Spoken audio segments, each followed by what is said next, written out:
Hey, good morning, folks. It's Pastor Steven here with another No Frills daily devotional. And today we are going to be talking about high octane Jesus. All right. And so in our church lately, our pastor, my friend Kirk Snaza, has been talking a lot about I guess honestly, godly wisdom, spiritual senses, things like that. And one of his most recent sermons got me thinking about this idea of high octane Jesus. I don't know if you've ever known this, but I don't even really know this, but at the pump, at the gas pump, there's these like numbers like 87, 88, 91, whatever. And I guess evidently those pertain to the quality or the octane level of the gasoline. And I just pay attention to the price. And whichever one's the cheapest, that's what I use in my vehicle. Sorry, okay, those of you that are more apt with cars, that's not me, all right? And so, but here's the deal. Why am I talking about high octane Jesus? Because we have this tendency, I don't know if this is true for you, but I know that there's definitely been seasons of my life where it's been true for me, where we treat Jesus kind of just like an additive, you know?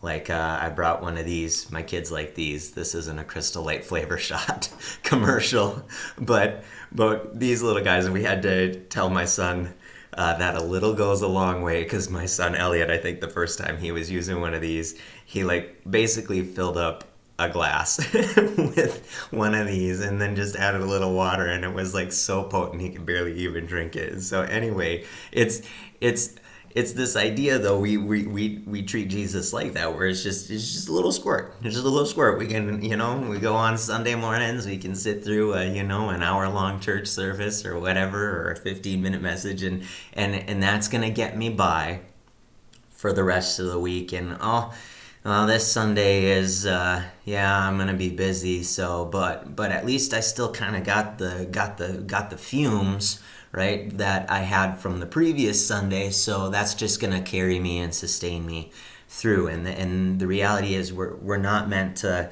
live our lives that way. But the reality is, okay, let me say this: a little does go a long way. Okay, and that's the honest truth. A little does go a long way with Jesus. However, I would argue that we were never created to go a long way on just a little. Okay, and so I'm going to take you to the text actually to kind of help clarify that a little bit. And so this is the Apostle Paul, and he's writing in 1 Corinthians chapter 2, and I'm going to read verse 2. And my friend Kirk, we've been tracking through 1 Corinthians in our services, and it's this verse that is really sticking out to me. And Paul's writing to the Corinthian church, and he says this. He says, "For I resolved to know nothing while I was with you except Jesus Christ and him crucified." Now, the key word there for me was the word resolved. See, I don't know if you know much about Paul's background, but Paul was trained as a Pharisee. Okay, so he would have lived pretty much his whole life reading and studying scripture. He would have lived most of his life in the church and spent most of his time with other rabbis and other teachers learning all about church stuff.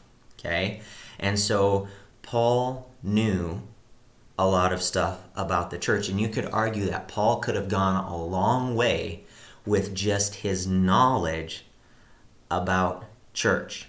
Paul could have gone a long way riding on the fumes of his upbringing, because he spent so much time in the church. And what is Paul saying here in 1 Corinthians 2 is he's saying, I had to get rid of all of that.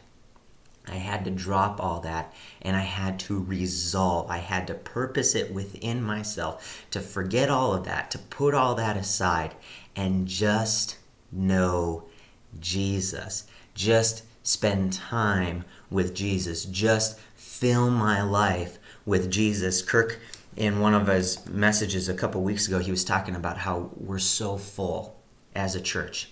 And we just fill our lives up on so many different things, whether it's Netflix or Facebook or relationships, whatever, you name it, okay? Our lives are so full of things, volleyball practice, football games, right? My kids and their activities that they're involved in. Our life gets so filled up with other things that Jesus ends up just being a little squirt, because that's all we can handle, because our life is so full with so much else that we're just going to squeeze a little quick in here. We're going to treat you as an additive. We're going to treat you as just this little add-on to our lives. But that's not the gospel, okay? And you've probably heard me say this before, right? The goal of the gospel is not that I accept Jesus into my life, right? Just as a little squirt, just as a little additive.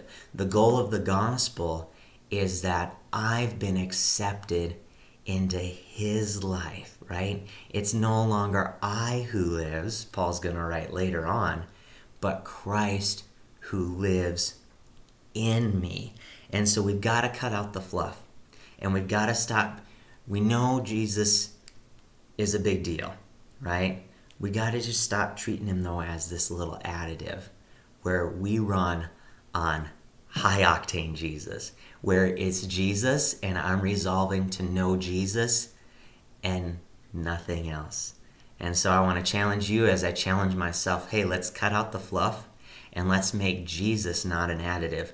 Let's make Jesus the whole deal, you guys. Hey, be blessed, you guys, and have an awesome, awesome day.